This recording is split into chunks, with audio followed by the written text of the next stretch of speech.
ഈ അടുത്ത കാലത്ത് ഇറങ്ങിയ രജനീകാന്തിൻ്റെ ജയിലർ എന്ന പടത്തിൽ കന്നഡ സൂപ്പർ സ്റ്റാർ ശിവരാജ് കുമാർ ഒരു ഗംഭീര വേഷം ചെയ്തിരുന്നു. ജയിലറിൽ അദ്ദേഹത്തിൻ്റെ പെർഫോമൻസ് കണ്ട് സാക്ഷാൽ രജനീകാന്ത് പോലും വിസ്മയിച്ചു പോയി. ഇദ്ദേഹത്തിൻ്റെ അച്ഛൻ കന്നഡയിലെ മുടിചൂടാമനായ രാജ്കുമാറാണ്.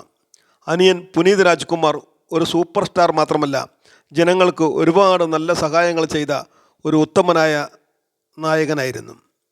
വിധി വൈപരീതം എന്നേ പറയേണ്ടൂ. പുനീത് രാജ്കുമാർ അകാലത്തിൽ മരണമടഞ്ഞു. അതിനുശേഷം ശിവരാജ് കുമാർ മാനസികമായി തകർന്നെങ്കിലും പതിയെ ആ കുടുംബം അതിൻ്റെ ഞെട്ടലിൽ നിന്ന് മുക്തമാകുന്ന ആ വേളയിലാണ് ഇപ്പോൾ ശിവരാജ് കുമാറിന് മൂത്രാശയ സംബന്ധമായ ക്യാൻസർ ബാധിക്കുന്നത്. ഇപ്പോൾ ശിവരാജ് കുമാർ ഫ്ലോറിഡയിലെ മിയാമി ഹോസ്പിറ്റലിൽ ക്യാൻസറിനുള്ള ചികിത്സയിലാണ്. ബ്ലാഡറിൽ ബാധിച്ച ക്യാൻസറിനെ ശസ്ത്രക്രിയയിൽ നീക്കം ചെയ്ത് കൃത്രിമമായി പുതിയ ബ്ലാഡർ സ്ഥാപിക്കുകയും ചെയ്തു. ആശുപത്രിയിലെ ഈ ട്രീറ്റ്മെൻറ്റിനിടയിൽ അദ്ദേഹം തൻ്റെ ആരാധകർക്ക് വേണ്ടി ഹൃദയസ്പർശിയായ ഒരു പുതുവത്സരാശംസ നേരുന്ന വീഡിയോയാണ് ഇപ്പോൾ വൈറലായിക്കൊണ്ടിരിക്കുന്നത്. വീഡിയോയിൽ ശിവരാജ് കുമാർ താൻ വേഗം സുഖം പ്രാപിക്കുന്നതായും ആരാധകരോടും കുടുംബാംഗങ്ങളോടും പറയുന്നുണ്ട്. നമസ്കാരം, നിങ്ങൾക്കെല്ലാവർക്കും പുതുവത്സരാശംസകൾ നേരുന്നു എന്ന് പറഞ്ഞാണ് ശിവണ്ണ വീഡിയോ തുടങ്ങുന്നത്.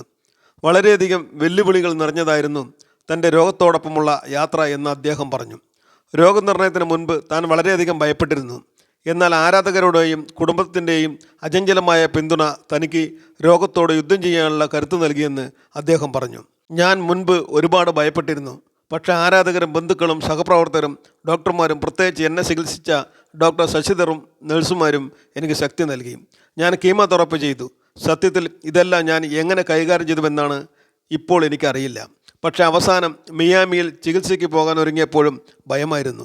എന്നിരുന്നാലും എൻ്റെ സുഹൃത്തുക്കളും കുടുംബങ്ങളും പ്രിയപ്പെട്ടവരും എൻ്റെ അരികിലുണ്ടായിരുന്നു. ചികിത്സയ്ക്കിടെ ഒപ്പം നിന്ന ഭാര്യ ഗീത ഉൾപ്പെടെയുള്ളവർക്ക് നന്ദി പറഞ്ഞുകൊണ്ട് അദ്ദേഹം മിയാമിയിൽ നടത്തിയ ശസ്ത്രക്രിയ വിജയകരമായിരുന്നു എന്നും പറഞ്ഞു. എൻ്റെ ഒരു വൃക്കയും മൂത്രസഞ്ചിയും ട്രാൻസ്പ്ലാന്റ് ചെയ്തു. ഡോക്ടറുടെ ഉപദേശമാണ് അടുത്ത മാസങ്ങളിൽ വിശ്രമം വേണം. ഞാൻ ഉടൻ തന്നെ ശക്തനായി തിരിച്ചെത്തും. എല്ലാവരെയും സ്നേഹിക്കുന്നു. പുതുവത്സരാശംസകൾ. ഇത്രയും പറഞ്ഞാണ് അദ്ദേഹം വീഡിയോ അവസാനിപ്പിക്കുന്നത്. ശിവരാജ് കുമാറിൻ്റെ എല്ലാ അസുഖങ്ങളും മാറി അദ്ദേഹം വീണ്ടും സിനിമയിൽ സജീവമാകട്ടെ എന്ന് GPS മീഡിയ പ്രാർത്ഥിച്ചുകൊള്ളുന്നു.